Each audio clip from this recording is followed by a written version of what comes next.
자, 김철중의 이름은 낳는다. 오늘은 한 번쯤 들어보셨을 주제인데요. 혈당 스파이크. 과연 이거는 무엇이고 왜 위험한지 이야기를 나눠보도록 하겠습니다. 네, 오늘은 서울대병원 조영민 내분비 대사내과 교수님과 함께하겠습니다. 어서 오세요. 예, 네, 안녕하십니까. 안녕하십니까. 이 지금 내분비 대사내과라고 했잖아요. 네. 이렇게 과 이름이 이렇게 복잡해요. 처음 들어봤어요. 그러게요. 원래 내분비 내과였는데 그러니까 내분비내과예요.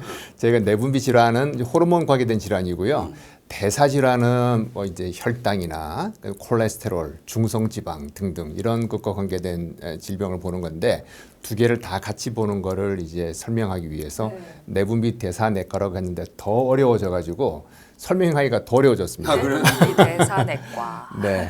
우리 정민 교수는 그 책을 여러 권 썼는데 아주 이쪽 분야에서는 굉장히 뭐 유명하신 분인데 그 시간 제한 다이어트라는 것도 그게 아주 굉장히 크게 화제가 됐죠. 그게 이제 일정 시간만 식사를 하면은 네. 살이 빠진다. 아, 그래서 간헐적 단식. 요새 간헐적 단식이라고 그러죠. 네. 예. 하여튼 뭐 아침 8시부터 저녁 뭐 6시까지만 먹어라. 뭐 이런 식으로. 저도 하고 있거든요. 아, 간헐적 그러세요? 단식을 매일. 네. 네. 아, 그렇게 하면 살 빠집니다. 찌지 않습니다. 네. 그리고 최근에는 이제 혈당 오늘 주제와 관련된 혈당 스파이크 제로라는 책을 냈어요. 오. 야, 지금 이제 깔리기 시작하는 거죠. 네, 지금 깔리기 시작했습니다. 한번 예. 읽어봐야 되겠네요. 예. 오늘 주제가 이제 혈당 스파이크인데 사실 요즘 SNS에서도 굉장히 네. 핫한 주제잖아요. 맞습니다. 혈당 스파이크가 치솟는 것을 막아야 살을 뺄 수 있다. 뭐 이런 네, 이야기들이 네. 있는데 네. 정확하게 혈당 예. 스파이크가 어떤 개념인지 설명이 먼저 필요할 것 예. 같아요. 옛날에는 저희가 손끝을 이렇게 반으로 찔러서 네. 피 한 방울 내서 이 혈당을 쟀었거든요. 그러니까 자주 할 수가 없죠. 그래서 식후에 혈당이 높으면 식후 고혈당이 있다 이렇게 이야기를 했었어요. 근데 최근에는 연소 혈당 측정기가 보급이 돼서 네. 스마트폰을 통해 가지고 혈당 그래프를 볼 수가 있거든요. 근데 어떤 사람들은 보니까 혈당이 갑자기 쑥 올랐다가 갑자기 또 떨어지는 거예요. 급격하게 급등락을 반복하는 게 보이면서 모양이 스파이크인 거예요. 이렇게 뾰족한. 그래서 이제 혈당 스파이크란 말이 나왔는데 네. 뭐 공식적인 학술 용어는 아닙니다. 구조 학술용은 아니에요. 네네. 그럼 이게 보통 그 의학계에서는 뭐라고 그래요, 여러분? 되게 어려운 말이 있어요. 글루코스 익스커션 그래가지고 혈당이 이렇게 쭉 크게 변동한다. 뭐 이런 뜻이죠. 예. 근데 그게 이제 그 즉각적으로 이제 혈당을 알 수 있는 것도 있지만 이제 그 계속 실시간으로 혈당 수치가 보내서 그래프화 되기 네, 때문에 사람들이 이제 스파이크 맞습니다. 모양을 본 거예요. 예, 혈당을 눈으로 보게 된 거죠. 그러니까. 예. 근데 그 올라가는 그 정도나 이런 기준이 있을 것 같아요. 예. 스파이크라고 예. 할 수 있는 기준. 예. 그 기준이 없어서 많은 사람들이 사실은 불필요한 걱정을 하시거든요. 그 학술 용어가 제가 아니라 그랬잖아요. 근데 모양을 보고 이제 스파이크라고 이야기를 하고 있는데 그 어떤 서비스되는 그 앱 있잖아요. 그 앱 따라서 이 그래프 스케일이 좀 다른 수가 있어요. 예를 들어서 한 20, 30 올라갔는데 화면으로 보면 꽉 차게 보이면 굉장히 뾰족해 보이거든요. 그렇지. 뭐 네, 그래픽 걱정을 모양이나. 많이 하시는 거죠. 그래서 정의를 한번 내려봤습니다. 네. 저희 서울대병원에서 이제 했던 정상인 연구 데이터를 바탕으로 해서 보게 되면 식전 혈당은 젊은 성인들 같은 경우에 대개 한 90 정도 돼요. 90. 그리고 식후는 140을 거의 넘지는 않으세요. 네. 그렇기 때문에 거기 차관을 해서 적어도 식전에 비해서 식후가 50은 넘어야 되겠다. 이게 변동폭이 예. 50 이상은 돼야 된다. 네, 적어도 50은 돼야지 스파이크를 할 수 있겠다는 거고, 그 다음에 140은 넘어야 되겠다. 이렇게 해서 그 차이가 식전과 식후 차이가 50 이상이면서 140을 넘게 되면은 스파이크를 하자. 이게 제 주장이고요. 그렇다면 식전에 90이었는데 아이스크림을 먹고 130까지 올랐다가 떨어지면 정상 반응이죠. 네. 정상 반응인데 이걸 가지고 지금까지는 스파이크가 나왔다 그래서 SNS 올리시거든요. 그건 정상 반응이다. 안심하시면 되고요. 근데 대개 올라가시는 분들은 180, 200 이렇게 올라가시거든요. 굉장히 많이 올라갑니다. 근데 그게 일회성에 그친다면 큰 문제가 안 될 수가 있는데 반복적으로 나타난다? 이게 문제다라고 보시면 되겠습니다. 그럼 반복적으로. 여기서 만약에 둘 중에 하나만 성립이 되면 어떻게 돼요? 만약에 네. 140까지는 안 넘었지만 원래 네. 70이어서 130이었으면 60이 넘어간 거잖아요. 네. 그러니까 둘 중 하나만 성립되면 어떻게 돼요? 둘 중에 하나 성립돼도 가능하죠. 혈당 스파이크 할 수 있는 근데 거예요. 이제 그 폭은 커야죠. 50 이상은 돼야 된다고 보시면 되고, 그 140 기준은 이제 최소한이다라는 건데요. 근데 또 당뇨 환자가 되게 되면 또 좀 복잡해지긴 해요. 당뇨병이 있으면 훨씬 더 높이 올라가거든요. 올라가는 폭이 뭐 110 올라가고 막 그렇게 되니까 또 달라지는데. 일단은 일반 당뇨병이거나 당뇨병 전 단계가 아닌 사람 정상인 경우에는 140 이상 넘어가는 경우는 거의 없다 이거죠. 거의 없습니다. 그래서 제가 아까 말씀드린 거가 반복적으로 나타나는 건 문제가 있겠다. 아, 일시적인 것은 그래도 괜찮다. 한번 정말 당분을 갖다가 진짜 이거를 확 섭취해 버리면 그 양압에는 장사가 없는 법인데, 근데 이제 그 일반적인 생활에서 일상적인 생활에서 이런 혈당 스파이크가 반복적으로 나타난다. 이거는 문제가 있다. 이렇게 보시면 됩니다. 반복적이라는 게 뭐예요? 매번 식사할 때마다, 매번 먹을 매번 혹은 매일. 때마다, 매일. 네, 네. 그러면 여기서 좀 궁금한 게, 그러니까 당이 많은 거를 막 빨리 먹고 막 했을 때 확 올라가는 거 이해가. 네. 근데 왜 또 빨리 떨어져? 그거는 당분만 섭취하신 거예요. 아, 예, 당분만 대부분. 근데 그 만약에 뭐 채소라든지 뭐 단백질, 지방 이런 같이 드시면 올라갔다가 떨어지는 게 완만하기도 하고 올라가는 속도도 완만하기도 해요. 근데 당분만 많이 섭취했으면은 쑥 올라갔다가 이제 떨어지는 그러면은 거죠. 탁 올라갔어. 근데 천천히 떨어졌어. 이건 스파이크라고 안 해요. 그거는 스파이크라고 하진 않죠. 모양은. 그쵸, 그래도 모양이 이제 스파이크가 식후 아니니까. 고혈당이 지속될 수는 있겠죠. 근데 저희가 왜 그 임신성 당뇨병에 대해서 검사를 하신 분들이 많이 계실 거기 때문에 아실 텐데, 이 경구 포도당 용액을 마시고 그 포도당 내성 검사를 하는 경우가 있습니다. 이걸 해보면 정상인인 경우에는 이 포도당 용액만 마셨을 때 3시간이 지나면 원래 그 마시기 전 상태로 떨어져요. 근데 당뇨병 환자는 5시간 이상 걸리거든요. 예, 그렇기 때문에 이게 먹은 음식도 그 떨어지는 속도에 영향을 주지만 당뇨병이 있으면 빨리 떨어지지 못하고 좀 오래 지속되는 경향이 있습니다. 어찌됐건 나한테 지금 혈당 스파이크가 있다 없다를 알려면은 요 CGM을 붙이는 수밖에 없는 거예요. 그렇죠. 현재로서는. 그게 제일 좋은 방법이고요. 아니면 뭐 자주 재시면 알 수가 있어요. 그러니까 자기가 혈당 스파이크가 정말 의심된다 하면은 네. 연쇄혈당제를 한번 대보는 수밖에 없는 네, 거예요. 그렇게 현재로서는. 하시면 제일 좋은데 이제 비용도 있고 하기 때문에 이제 좀 위험이 있는 사람들, 예를 들어서 가족력이 있다든지, 당뇨의 가족요. 예, 당뇨의 가족력이 네. 있다든지, 아니면 건강검진을 받았는데 약간 혈당이 높은 것 같아요. 이런 말씀 들으신 분들이 계시거든요. 그런 분들은 한번 해보시면 큰 도움이 될 것 같습니다. 네. 그러니까 여기서 약간 짚어 넘을 게 이제 공복 혈당이 당뇨병 환자는 126이 넘는 거죠. 그렇죠. 어떤 상황이든 공복에 쟀는데 네. 126이 넘으면은 예. 당뇨병인 거죠. 맞습니다. 저희가 진단을 할 때는 그렇게 애매한 경우에는 수치를 한 번만 보고 진단하지는 않습니다. 다음에 한 번 더 오셔서 한 번 더 재봅시다라고 해서 또 높다. 그렇게 되면 진단을 하고, 만약에 다시 정상 범주로 들어왔다 그러면은 뭐 한 6개월이나 1년 후에 다시 한 번 더 그 봅시다. 그렇게 이야기를 공복이라는 하죠. 게 8시간 이상 금식해야 되는 거예요. 맞습니다. 칼로리 섭취를 하지 않은 거기 때문에 뭐 물 한 잔 정도까지는 괜찮겠지만은 8시간 이상 동안에 칼로리 있는 걸 먹지 않은 상태를 우리가 당뇨병을 진단할 때 그러면 공복이라고 예를 합니다. 들어서 밤 사이에 8시간 안 먹은 거랑 내가 아침은 먹고 그다음에 8시간을 굶어서 저녁에 잰 거랑 차이를 둬요? 사실은 차이를 두지는 않는데요. 근데 일반적으로 아침에 검사하기 때문에 밤새 8시간 금식한 거가 표준이다라고 보시면 되겠습니다. 그럼 정상 혈당 수치는 어떻게 되나요? 네, 정상혈당 수치는 우리가 공복혈당, 방금 말씀드린 그 기준에 의해서 공복혈당이 대개는 그 70에서 100 정도 사이, 이 정도 있다고 보시면 되고요. 100부터 125가 이제 그 정상과 당뇨병의 사이에 있는 우리가 공복혈당 장애라고 부르는 부분입니다. 그다음 식후 혈당은 우리가 그 표준화하기가 좀 어려워요. 그 예를 들어서 뭐 자장면 곱빼기를 드시고 저는 뭐 그냥 보통을 먹었다. 이렇게 비교가 안 되지 않습니까? 그렇기 때문에 우리가 포도당 용액을 이제 마시는데 75g의 포도당을 용액 상태로 해서 마시고 나서 2시간째에 피를 뽑아 재면 그러면 표준화할 수 있는 거죠. 똑같은 양을 먹었어요. 그리고 포도당은 소화될 필요가 없이 흡수만 되면 되는 부분이거든요. 그렇게 했을 때 정상인은 140을 넘지를 않습니다. 당뇨병 환자는 200을 넘고요.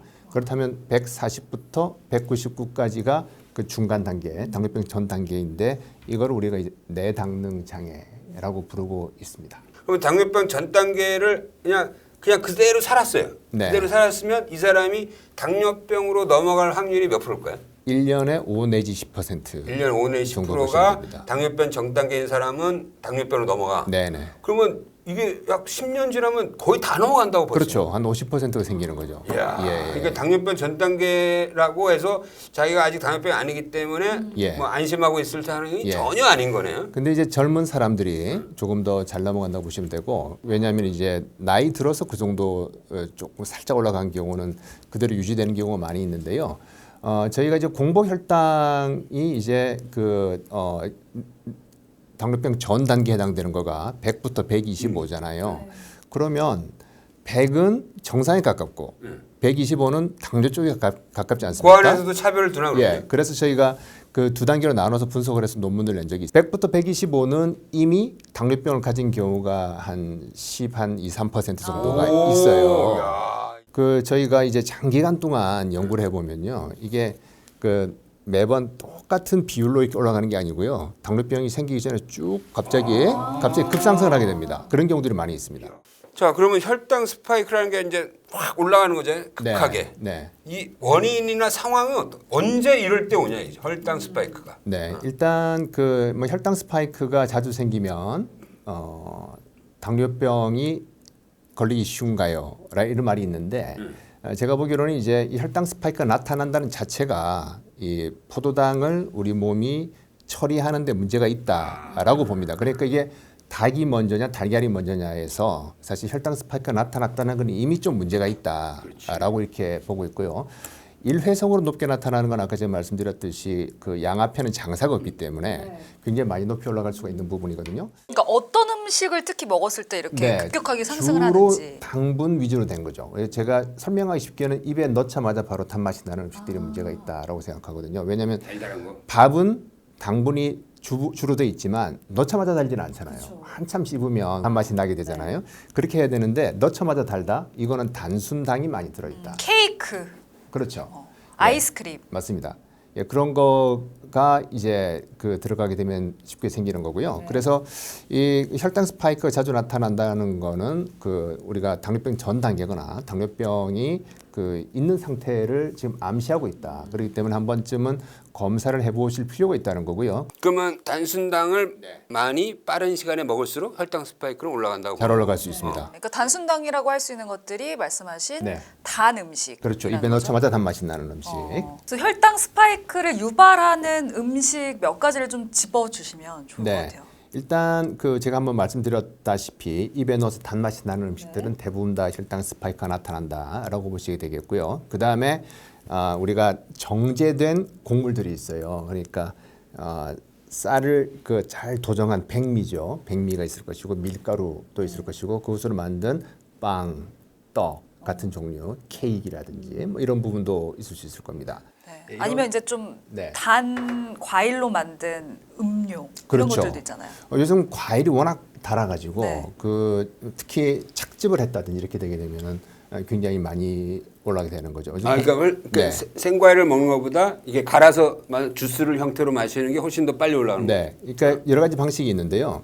과일 주스를 사서 드시는 거는 되게 유통 과정에서 식이섬유가 많으면 유통이 잘 안 돼서 밑에 가라앉거든요. 네, 그래서 파는 그 과일 주스는 굉장히 많이 올라간다고 보시면 되고, 그 다음에 착즙한 거예요. 이건 식이섬유가 좀 적지요. 그 다음에 블렌딩이라서 믹서기로 간 거, 그거는 이제 좀 걸쭉해요. 그렇죠? 스무디라고 하기도 하죠. 스무디 같은 경우는 조금 이제 천천히 올라가는데 그냥 과일을 썰어서 이렇게 천천히 드시면 그게 제일 완만하게 올라간다고 보시면 됩니다. 왜냐하면 원샷이 불가능하거든요. 주스는 원샷이 가능하기 때문에 과일은 그냥 잘라서 이렇게 드시는 거가 제일 좋은 방식이다. 그 요즘 빙수도 많이 먹잖아요. 빙수도 많이 올라가죠. 예. 온도가 낮으면 우리 이제 혀에서 그 미각을 느끼는 수용체가 쉽게 흥분되지 않습니다. 쉽게 말씀드리면 단맛을 잘 느끼지 못하기 때문에 설탕을 더 많이 넣어줘야 돼요. 맞네요. 그래서 차가우니까. 네, 아이스크림을 한번 녹여서 한번 드셔보세요. 더 달죠. 너무 달아서 못 먹어요? 맞아요. 답니다. 오. 이렇게 녹은 거 보고 다네? 더 다네? 라는 생각이 드실 수가 있습니다. 느껴본 적 있어요. 짠맛도 그래. 짠맛도 뜨거우면 못 느껴요. 그렇죠. 예. 그 식은 상태에서 먹잖아. 너무 짜. 너무 짜죠. 네. 예. 그래서 조리를 할 때는 식었을 때 조리를 하라는 거야. 그래야 이게 자기가 어느 정도 소금이 들어가는지 알 수 있다. 그다음에 이게 아무래도 공복에 먹으면 아무것도 먹지 네. 않은 상태에서 먹으면 빨리 올라가네. 네, 흡수가 빨라서 방해하는 그런 게 없죠. 그러니까 뭔가 다른 게 들어가 있으면 서로 경쟁하면서 들어와야 되는데 경쟁 없이 그야말로 무혈 입성을 하게 되니까 빨리 바로 흡수가 들어갈 수가 되니까. 있습니다. 맞습니다. 근데 흰쌀밥 같은 거는 달진 않지만 그래도 단순당인 거죠. 예, 많이 올라가죠. 그 흰쌀밥도 굉장히 소화되기 쉬운 거가 그 원래 그 쌀을 보면 별로 소화가 안 될 만한 게 별로 없습니다. 그래서 씹어 삼키면 거의 바로 흡수돼 가지고 올라가기 때문에 흰쌀밥, 흰빵, 떡 이런 것들이 굉장히 많이 올리긴 해요. 근데 요새 또 핫한 막 마라탕이나 이런 음식들도 먹으면 혈당 확 오른다고. 요즘 이제 그 외식이 좀 단맛을 강조하는 그런 분위기가 그동안에 많았었습니다. 그래서 얼마 전에 그 헬스케어 업체에서 이제 발표한 그 데이터가 있었는데요. 혈당 스파이크가 나타난 그 1위부터 20위까지 음식 여기서 대부분이 다 외식 메뉴들이 차지했다라고 하는 부분이라서 좀 저희 외식을 할 때 그 당분 그 혈당 조절에 문제가 있으신 분들은 특별히 좀 주의를 하실 필요가 있을 것 같아요. 그러면 감자튀김은 어때요? 감자튀김이요. 감자튀김도 이제 이게 제가 좀 어려워진 게 뭐냐면 옛날에는 그 어떤 음식의 혈당 지수라는 게 있어요. 그리고 이제 섭취한 양 이걸 이용해서 저희 영양사 선생님들도 설명하라고 하셨거든요. 근데 최근에는 보면 사람마다 다른 거예요. 예, 그 혈당이 오르고 내리고 하는 거가 물론 평균적인 거는 있어요. 평균적인 것으로 해서 예를 들어서 뭐 감자 그 튀김을 뭐 100g을 먹었을 때에 혈당이 뭐 한 40 올라간다라고 했을 때 내가 먹었을 때 어쩔 줄 모르는 거거든요. 예, 그렇기 때문에 이거를 그 드시고 나서 궁금하시면 한번 재보시는 게 제일 좋은 방법입니다. 그러면 이렇게 같은 당류라도 맨 먼저 야채나 뭐 이런 과일 네. 같이 좀 덜 단 과일을 같이 먼저 먹고 네. 그 당을 먹으면 천천히 올라가요. 천천히 올라가죠. 그래서 예. 단백질 먼저 계란이나 이런 걸 먼저 섭취한 다음에 네네. 식사하시는 분들도 계란도 계시더라고요. 그래요 그러면. 맞습니다. 단백질. 예. 왜 그런 거예요? 그러면? 이게 이제 일단은 그 두 가지 요소인데요. 첫 번째는 당분이 그냥 아무것도 없는 이제 그 장으로 밀려 들어가면 바로 흡수가 되는 거예요. 근데 뭐가 다른 게 선점하고 있으면 경쟁을 해야 되잖아요. 흡수가 바로 안 되고. 그렇죠. 특히 기름기 있는 경우 기름이 쫙 깔려 있다. 잘 못 들어가겠죠. 그다음에 그 섬유질이 많은 뭐 나물이라든지 샐러드라든지 이런 거 드셨으면 이거는 이제 섬유질이라고 하는 거는 섬유잖아요. 뭔가 이게 막 얽혀 있어요. 그걸 뚫고 지나가서 흡수가 되다 보니까 빨리 안 되는 거라서 그래서 요즘에 약간 공복에 올리브유나 레몬즙을 마시면은 혈당 스파이크를 막을 수 있다 뭐 이런 이야기들이 예, 있더라고요. 뭐 제가 추천하지는 않지만 네. 그것도 같은 맥락으로 봅니다. 예, 이제 올리브유 같은 경우는 기름 성분이 들어가는데 기름이 우리 위장에 들어가면요. 기름은 우리가 소화 흡수하는데 굉장히 시간이 많이 걸리고 복잡하잖아요. 그 뭐 복잡하게 소화되게 되기 때문에 너무 많이 내려가면 소화가 안 되고 그냥 변으로 빠져나가 버릴 수가 있어요. 그래서 천천히 내려가야 되니까 위장이 조금씩 흘러내려 버린다는 거죠. 그래서 기름진 음식을 드시면은 좀 이 포만감이 오래 가는 경우들이 있습니다. 그 다음에 그 산 형태, 그러니까 식초라든지 방금 말씀하신 레몬즙이라든지 이런 거는 우리 몸에 아밀레이스라고 그래가지고 이 당분을 분해하는 효소가 있어요. 이 효소를 억제할 수 있다는 거가 최근에 밝혀져 있기 때문에 좀 혈당이 좀 덜 올라가긴 할 겁니다. 예, 그렇다고 해서 제가 뭐 식전에 그렇게 드시라고 꼭 추천하지는 않는데 가급적이면 이제 그 식이섬유가 많은 거를 먼저 좀 드시거나 아니면 단백질을 더 드셔주는 거가 좋지 않을까 생각합니다. 그리고 요새 그 왜 그 키덜트 입맛이라고 그래가지고 단짠 맛 있잖아요. 단짠. 네, 맞아요. 단 거, 짠 거, 단 거, 짠 거. 이 단짠은 어때요? 단짠. 단짠이 두 개의 위험이 공존하는 거죠. 첫 번째는 당분이 많이 들어올 수가 있는데 이 당분과 염분은 동시 흡수되거든요. 우리 소장에 보게 되면은 SGLT1이라고 하는 그 수송체가 있는데요. 이거는 이 두 개를 한꺼번에 수송을 하는 거예요. 아, 이 쌍으로 가져와요. 쌍으로. 예, 쌍으로 가져가게 설계가 되어 있기 때문에 우리가 단짠이 맛있는 이유가 있는 거예요. 제일 필요로 하는 소금기, 염분과 당분을 동시에 흡수를 하는 것도 그런 이유고 우리가 맛있다고 느끼는 것도 그렇고 단짠이 당연히 맛있죠. 제일 맛있는 부분인데 그 당분이 올라가는 문제가 하나가 있고 염분이 올라가는 문제가 있죠. 그래서 고혈당과 고혈압, 심혈관 질환을 동시에 만들 수가 있기 때문에 너무 그렇게 단짠 위주로 드시는 거는 곤란하겠다. 아니, 그럼 이거 되게 중요한 얘기인데 그러면 달달한 맛하고 네. 달고 짠 맛하고 두 개의 음식을 만약에 같은 양을 넣었을 때 네. 단짠이 훨씬 더 빨리 올라간다는 거네. 네, 네. 근데 이제 우리 그 몸속에도 계속 그 장에 그 염분이 일부 있거든요. 그래서 당분이 들어올 때 빨리 흡수할 수 있게 해주는데요. 더 빨리 올라간다는 거는 이제 음식에 따라 좀 다르긴 할 텐데 하여튼 두 개가 흡수가 동시에 되는 성질을 가지고 있기 때문에 더 효율적으로 이제 흡수가 되는 거는 사실이고요. 그렇다고 해서 뭐 음식 종류에 따라서 상관없이 일률적으로 이런 경우가 더 스파이크를 많이 친다 그렇게 말씀드리기는 좀 어렵습니다. 네. 아, 그래요? 이 혈당 스파이크는 일단 그 연속 혈당 측정기로 봐서 그 변하는 속도를 그래프로 보면 확인할 수 있지만 우리가 몸에서 느낄 수는 없어요. 몸이 혈당 스파이크네. 뭐 이렇게 느낄 수는 없어요. 뭐 졸리는 거, 피곤한 것 이런 거 이야기를 하시는데 만약에 그 혈당이 올라서 그런 증상이 나타난다 그러면 우리 당뇨병 환자는 훨씬 더 많이 올라간다 그랬잖아요. 그렇죠. 그분들은 계속 졸려야 되거든요. 아. 근데 그렇지는 않기 때문에 일반화하기는 어렵다. 이렇게 설명을 드리고요. 근데 이제 어떤 그 현상이 나의 어떤 증상이 이 혈당 스파이크가 나타나는 것과 계속 일치해서 나타난다. 그리고 혈당 스파이크가 나타나지 않도록 해줬더니 그 증상이 사라진다. 이렇게 되면은 그 개인에게는 의미가 있다고 봐요. 어떤 증상들이죠? 예를 들어서 그 비특이적입니다. 대개는 뭐 나른하다, 피곤하다, 뭐 졸린다, 뭐 이런 등등이 제일 많이 이야기를 하시는 건데요. 집중이 안 된다. 예, 그런 부분이죠. 그래서 과거에는 이제 평균에 기반을 둔 그런 의료를 했다 그러면 지금 이제 맞춤 의료, 개인화된 의료를 하고 있거든요. 그래서 60억 인구 중에 오직 나만을 위한 식단을 만들어보자. 뭐 그런 이야기를 했어요. 그러니까 친구한테 좋다고 해서 나한테 조리라는 법은 절대 없다. 제일 대표적인 예가 우유거든요. 우유 같은 경우에 완전 식품이다. 이렇게 하면서 많이 드시라고 하는데 내가 그 유당분의 효소가 없다. 그러면 우유를 먹을 때마다 고생하는 거예요. 배 아프고 가스 차고 설사하고 이렇게 되기 때문에 60억 인구 중에 나만을 위한 그 혈당 식단을 만들려고 그러면 한 번쯤은 이제 그 측정을 해보시면 큰 도움이 될 것 같습니다. 이게 인종 간에 좀 차이는 없나요? 혈당 스파이크가 뭐 아시아인은 더 잘 온다든지 뭐 아니면 적게 온다든지 뭐. 예리한 질문이십니다. 근데 일반적으로 뭐 동양인들은 쌀을 많이 먹었으니까 더 괜찮지 않겠어? 그렇게 생각하시는데 잘 받아들이겠지? 반대입니다. 예.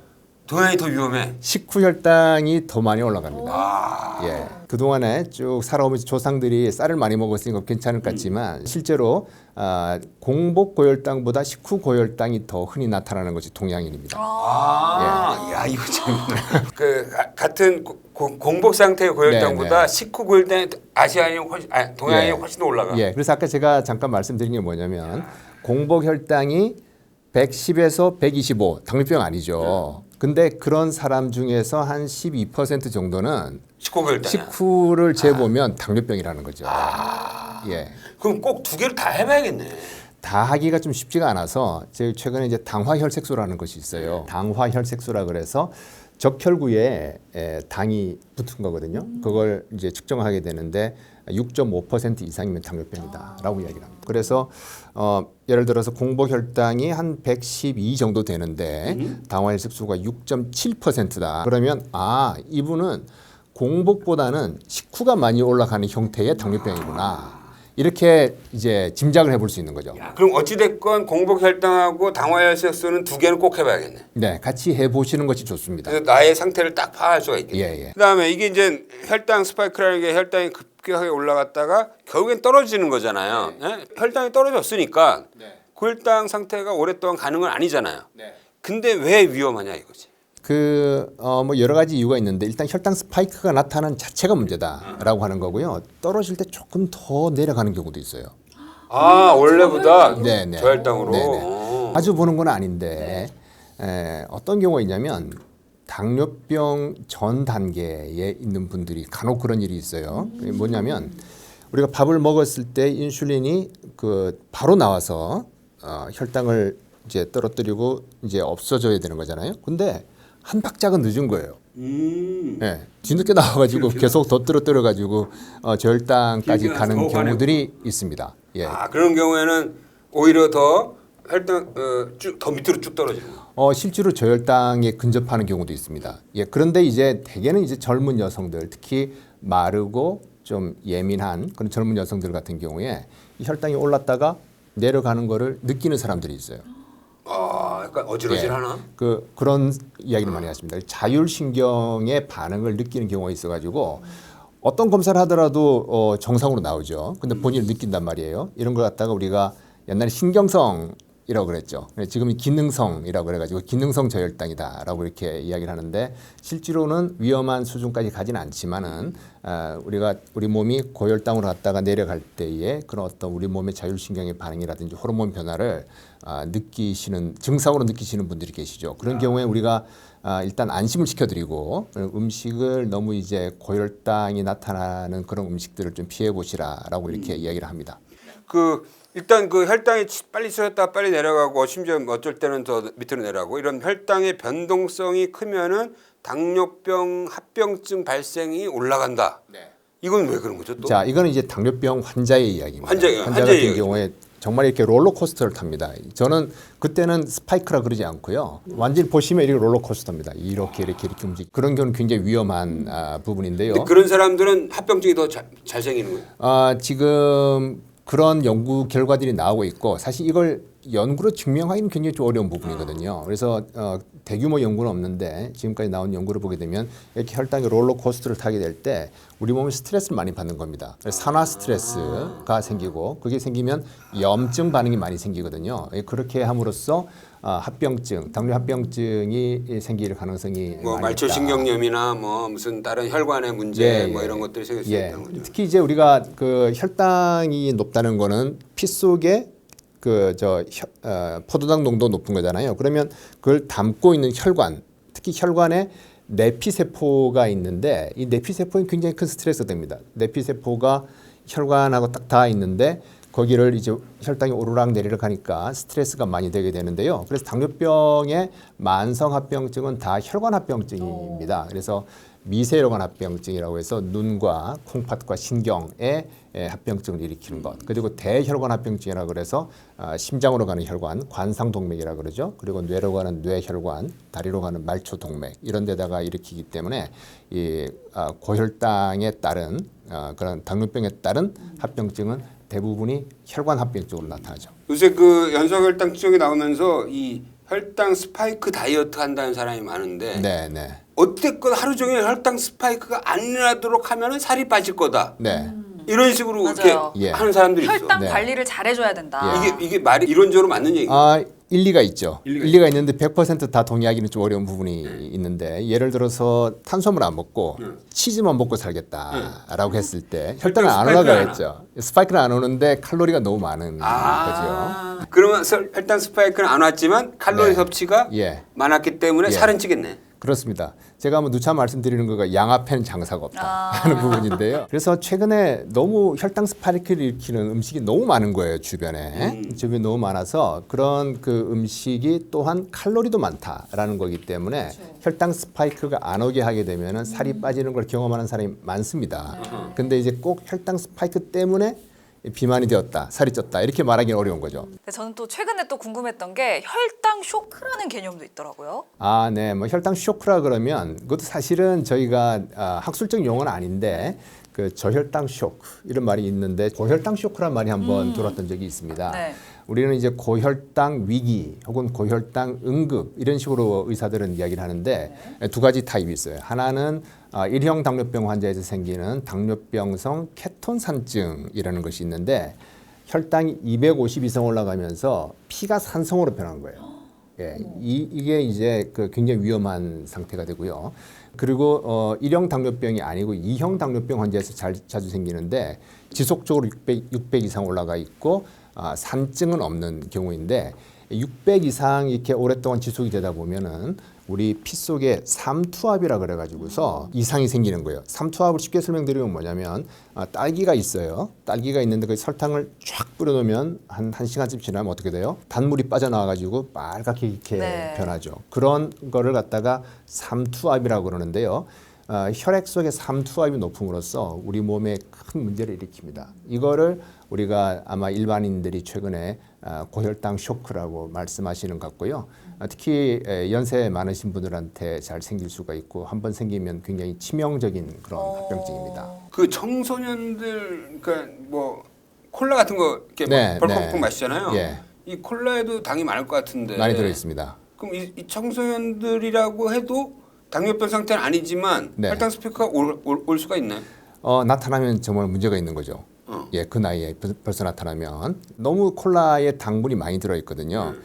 그 다이어트 콜라하고 일반 콜라하고 캔이 있어요. 똑같은 355cc예요. 물에다가 넣으면 하나는 가라앉고 하나는 뜨거든요. 진짜? 당장 해봐야겠다. 왜냐하면 그 물 분자 사이로 설탕 분자가 녹아 들어가지고 이 일반 콜라는 가라앉아요. 무거워져서. 일반 콜라는 가라앉아. 예, 근데 이제 그 다이어트 콜라 혹은 제로 콜라는 아주 소량의 인공 감미료를 넣는 거기 때문에 그렇게까지 그 무겁지가 않습니다. 그러니까 하나는 뜨고 하나는 가라앉는. 그럼 제로 음료 마셔주는 게 그래도 좀 혈당 관리에 도움이 된다라는 말씀이신가요? 일단은 도움이 되죠. 일단은 도움이 되는데 장기적으로 그럴 것인가 했을 때는 많은 연구에서 그렇지 않다라는 이야기들이 나옵니다. 근데 그 콜라 350cc짜리 콜라 하나에 그 당분의 그 함량을 각설탕으로 비교하면 몇 개라고 생각하세요? 한 10개? 그렇게 많이 들어갈까요? 그거보단 적게 들어가나요? 더 많이 들어갑니다.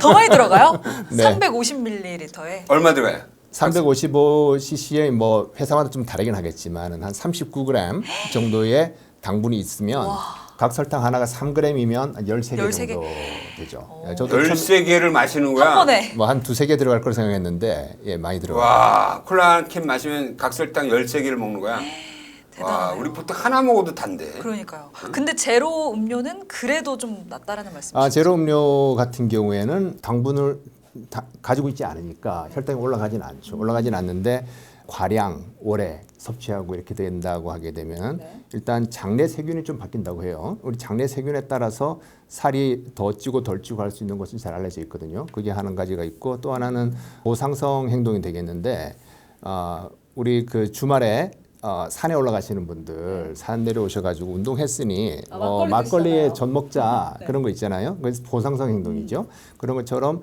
내가 다이어트 콜라를 선택을 했으니 뭐 패티 하나 추가 혹은 뭐 감자튀김 하나 추가 이런 행동이 쉽게 나타나게 됩니다. 그래서 그런 이유들 때문에 장기적으로 봤을 때의 효과가 나타나지 않는 것 같다라고 생각을 하고 있습니다. 일을 하다가 당 떨어진 것 같아, 당 보충이 필요해 하면서 초콜릿이나 사탕 같은 거 가지고 다니시면서 드시는 분들 있잖아요. 네, 네. 그런 것도 갑자기 이제 혈당 스파이크를 좀 유발할 예. 수가 있겠네요. 그러면. 그렇죠. 근데 그런 분들은 실제로 네. 당이 떨어지지 않았어요. 예, 착각이에요? 절대 떨어지지 않습니다. 우리 야, 몸은 이건 무슨 일이에요, 그러면? 예, 우리 몸은 당이 떨어지기가 쉽지가 않게 돼 있어요. 그러니까 70 아래로 내려가면 저혈당인데 70 아래로 못 내려가기 위한 모든 장치가 다 돼 있다. 이렇게 보시면 되고요. 배고픔하고 당 떨어진 거하고는 다른 말이에요. 제가 어릴 때는 배가 고프다 그랬지 당 떨어졌다 이야기 안 했어요. 요즘 이제 당 떨어졌다고 그러죠. 요즘 하는 말이죠. 예, 과거에 하셨어요? 그런 얘기 안 하셨죠. 그럼 당이 떨어진 게 아니라 배고픈 거군요. 예, 출출하다, 배고프다, 뭐 무료하다, 뭐 이런 거죠. 우리는 어떻게 되더라도 70 이하로는 잘 안 떨어진다는 거예요. 우리 몸은. 네. 그러면 배고픈 거예요, 그냥? 칼로리가 부족한 그렇죠. 거예요. 일단 혈당이 내려가기 시작하면요, 제일 먼저 나타나는 반응은 인슐린 분비가 멈춥니다. 우리가 비유를 할 때 자동차를 달리다가 사고가 날 것 같으면 그 브레이크를 밟기 전에 가속 페달에서 발을 떼잖아요. 그러니까 가속 페달에 발을 떼듯이 인슐린 분비를 멈추고 그 다음에 혈당 올리는 호르몬들이 무지하게 많고요. 혈당 낮추는 호르몬은 인슐린 하나밖에 없어요. 그래서 우리가 코르티솔, 성장 호르몬, 에피네프린, 노에피네프린 등등등등등 이렇게 해가지고 혈당을 쫙 혈당이 떨어지기 시작하면 더 이상 안 떨어지게 한다 이거죠? 예, 그렇습니다. 그래서 저혈당은 잘 안 간다 하는 거고 그냥 내가 그 좀 피곤하고 네. 좀 지루해졌고 이런 거거든요. 그렇기 때문에 당 떨어졌다 그래서 초콜릿, 사탕 갖고 다니면서 드시면 살이 찔 것이고요. 그렇네요. 만약에 그 시간에 잠깐 저기 사무실 밖에 나가서 회사 주위를 한 바퀴 돌고 들어오겠다. 아니면 화장실을 가는데 다른 층에 가서 화장실을 갔다 오겠다. 이 정도만 해도 좋아질 수가 있어. 음악을 들어도 되고 다른 걸 해도 좋아질 걸 괜히 드신 거죠. 그러니까 실제로는 당이 떨어진 게 아니라는 거 아니에요. 그렇죠? 70 이하로는 절대 안 떨어진다는 거예요. 근데 당뇨병 환자는 다르죠. 당뇨병 환자 중에서 인슐린이나 설폰요소제를 쓰는 경우에는 실제로 혈당이 70 밑으로 내려가는 경우가 있고 굉장히 위험한 일이 생깁니다. 이런 분들은 이제 드실 걸 가지고 다니셔야 되는데 초콜릿 같은 경우는 잘 녹아요. 예, 그리고 기름 성분이 있어서 빨리 흡수도 안 될 수도 있고 또 하나 문제는 뭐냐면 제 환자분들을 보면 저혈당 걱정해서 초콜릿을 넣고 다니는데 주머니에 있으니까 드세요. 그냥. 그러면 혈당이 올라가죠. 예, 그렇게 되니까 최근에 이제 온라인 쇼핑 같은 데서 포도당 캔디를 검색을 해보시면 포도당 살 수가 있어요. 그거는 잘 드시지는 않으세요. 근데 이제 급할 때 드시면 바로 흡수가 되기 때문에 그쵸.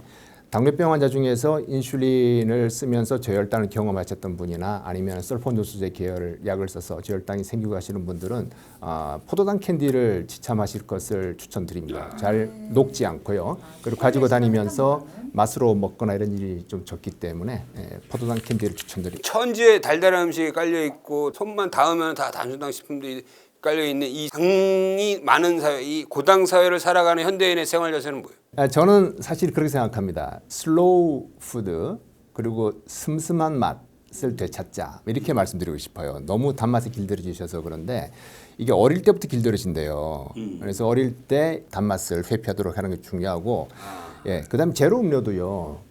단맛에 계속 익숙하게 만드는 거거든요. 사실 제로 음료도 그런 면에서 좋지 않은 것 같아요. 그래서 좀 뭔가 좀 덜 자극적이고 좀 느리고 그리고 슴슴한 맛 이런 쪽으로 우리 식문화를 좀 바꿨으면 좋겠고요. 그리고 지금 이제 아주 그 과학이 너무나도 발전한 그런 사회가 됐기 때문에 이 혈당 스파이크가 우려된다. 이런 분들은 한 번 정도 그 연속 혈당 측정기를 착용해 보시면은 좋을 거로 생각을 하고 있고요. 그냥 사서 달고 다니시면 그냥 괜한 걱정만 하시게 돼요. 쓸데없는 걱정, 우려, 집착 이런 거 하시기 때문에 혈당 스파이크의 정의를 분명히 아시고 해보시고 만약에 혈당 스파이크가 반복적으로 나타난다고 하게 되면은 반드시 병원을 찾아서 현재 본인의 혈당 조절 상태 정상인가, 당뇨병 전 단계인가, 아니면 당뇨병인가를 확진을 받아보시는 것이 좋을 것 같습니다. 평소 생활 속에서 좀 지키면 좋을 생활 습관 같은 것도 있을까요? 네, 생활 습관은 일단 단 음식을 너무 좋아하지 말자, 너무 가까이 하지 말자라고 하는 거고요. 얼마 전에 70세 여성 환자분이신데 혈당이 자꾸 오르는데 사탕을 계속 드신대요. 사탕만 안 드시면 좋아지시겠네요. 했더니 어머 선생님 사탕을 어떻게 끊어요? 어떻게 안 먹을 수가 있어요? 그래서 사탕을 안 먹는 방법이 있냐고 물어보시길래 사지 마세요. 그랬어요. 네. 왜냐하면 이게 눈에 보이면 계속 먹게 되거든요. 우리가 이걸 전문 용어로 자극 조절이라고 합니다. 그래서 음식을 눈에서 보이지 않는 곳에 둬라. 손이 잘 닿지 않는 곳에 둬라. 이게 기본이 되는 것이고 그리고 자기가 조심해야 될 음식을 가급적이면 사지 않는 것도 중요하거든요. 이런 것도 하나의 기술이 되지 않을까 싶습니다. 자극 조절이라는 기술입니다. 지금 현재 우리나라 약 1,000만 명이 당뇨병 전 단계에 있다는 거 아니에요? 네. 이런 분들한테도 뭔가 좀 경고의 메시지를 좀 줘야 될 것 같아요. 당부의 말씀. 네. 당뇨병 전 단계에 있는 분들 중에서 5 내지 10%가 매년 당뇨병으로 전환이 되고 있습니다. 근데 당뇨병 전 단계에 있다고 해서 반드시 당뇨병으로 진행되는 건 아닌데요. 외국에서 당뇨병 예방 연구가 많이 진행된 바가 있는데 일단 본인이 과체중 혹은 비만이라고 하게 되면은 5 내지 7%의 체중 감소를 추천을 드리고요. 그리고 고칼로리 음식들을 줄이는 것이 중요하겠습니다. 뭐 지방이라든지 당분이 많은 음식들을 좀 줄여주시고 운동을 규칙적으로 해주시는 것이 큰 도움이 됩니다. 최소한 일주일에 150분의 유산소 운동을 추천드리고 있는데요. 어떤 종류의 운동이든 상관이 없습니다. 일단 운동은 하시는 것이 중요하기 때문에 시작을 하시고 습관을 들이시기를 추천드리고요. 그 다음에 식이섬유 섭취를 증가시키는 것이 또 당뇨병 예방에 큰 도움이 된다고 합니다. 그래서 나물 반찬이나 샐러드라든지 이런 음식들을 드시고 하시게 되면 당뇨병을 예방하실 수가 있고요. 무엇보다 중요한 거는 정기적으로 병원에서 혈당 측정을 해서 내 혈당이 당뇨병으로 얼마나 근접했는지 또 얼마나 빨리 다가가고 있는지를 보시고 필요하면 더욱더 생활습관 교정을 강화해 나가시는 것을 추천드리겠습니다. 우리 조 교수님도 연소혈당증 해봤죠? 네. 본인이 이거 해보고 크게 놀래거나 뭔가 야 이거 정말 효과 봤다 이렇게 한 건 없어요?